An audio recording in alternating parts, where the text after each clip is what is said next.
sisig kasi yun yung kinikrave ng mga bata. Siyempre, pati matatanda. Pero meron tayong twist. Ang gagawin nating sisig, siyempre, ay hindi baboy.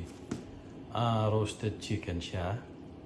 At siyempre, para hindi siya masyadong boring. Kasi pag chicken, hindi siya ganun kasarap na katulad ng pork sisig. So, lalagyan natin siya ng tenga ng baboy para meron siyang konting pampasarap. At the same time, healthy pa rin. At hindi tayo gagamit dito ng butter. Ang gagamitin natin dito ay olive oil.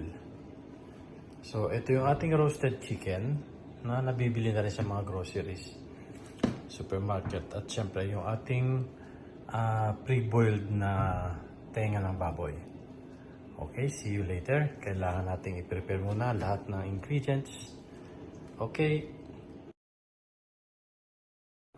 Okay, so ito na yung ating gagawin sisig. So, ito na yung ating ingredients. Siyempre, instead of pork, gagawin natin siyang roasted chicken.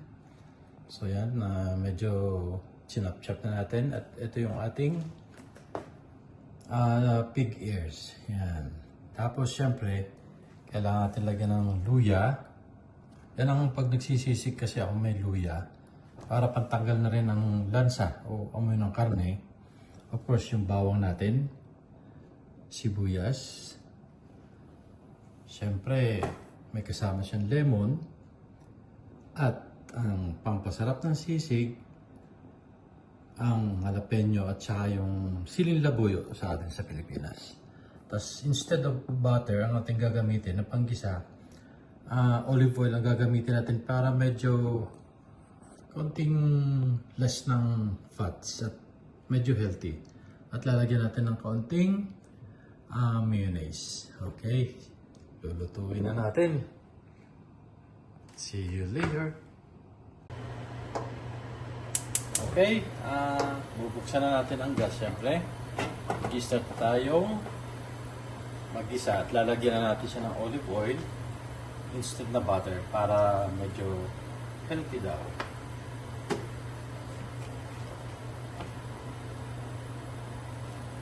Siyempre, una nating ilalagay ay ang ating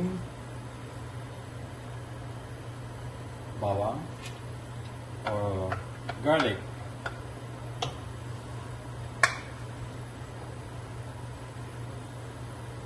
Okay.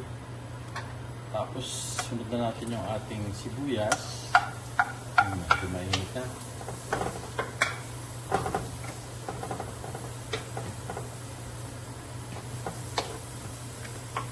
Tapos yung ating ginger.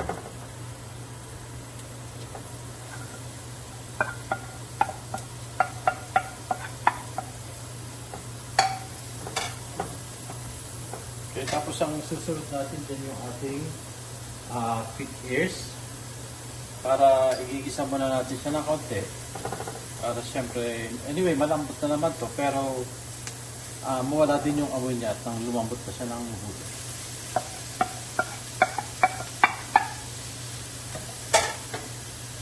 Kailangan natin siyang haluin.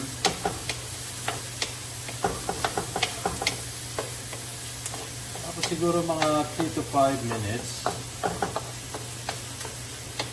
Kailangan natin siyang takpan para masimmer siya o maluto siya mabuti.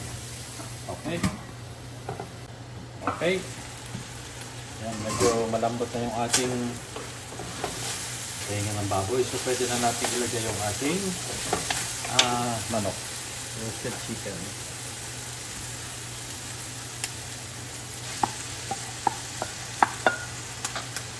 Saka itong tinapang roasted chicken.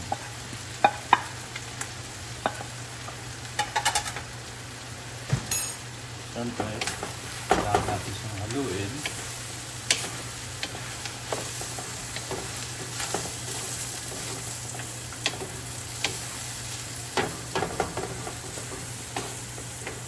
Siguro kailangan natin dagdagan ng konting olive oil kasi wala naman siyang taba.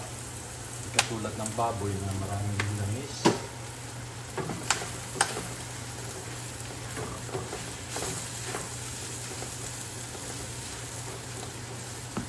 lalagyan siyempre natin ng konting patis para pampalasa.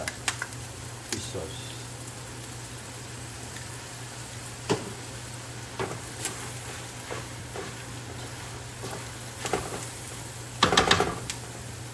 Siyempre, lalagay na natin yung ating jalapeno.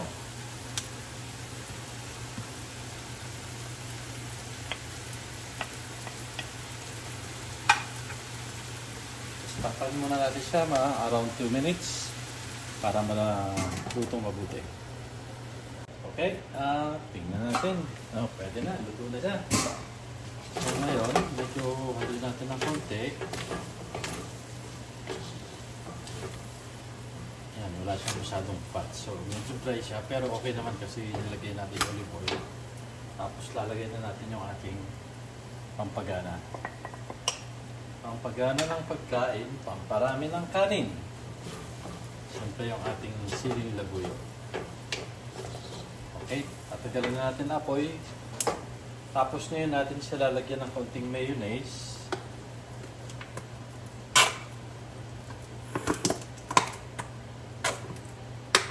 At saka lemon.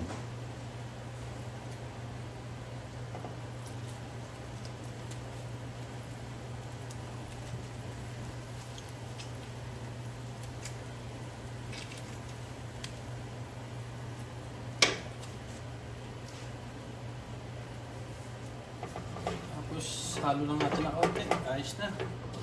Ito na ang ating sisig.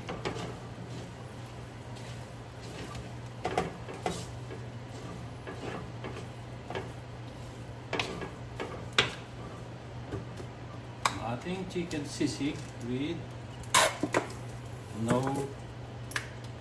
fat.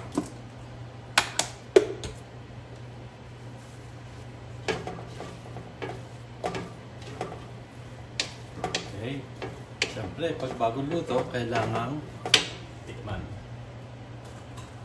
ng mga kids.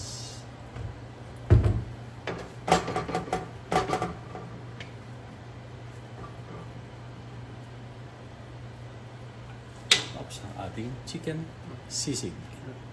Thank you. Okay, hold it.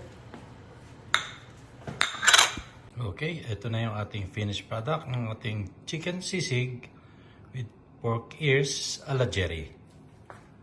Okay, thank you for watching. And please don't forget to subscribe, like, and comment. Okay, happy eating. Thank you.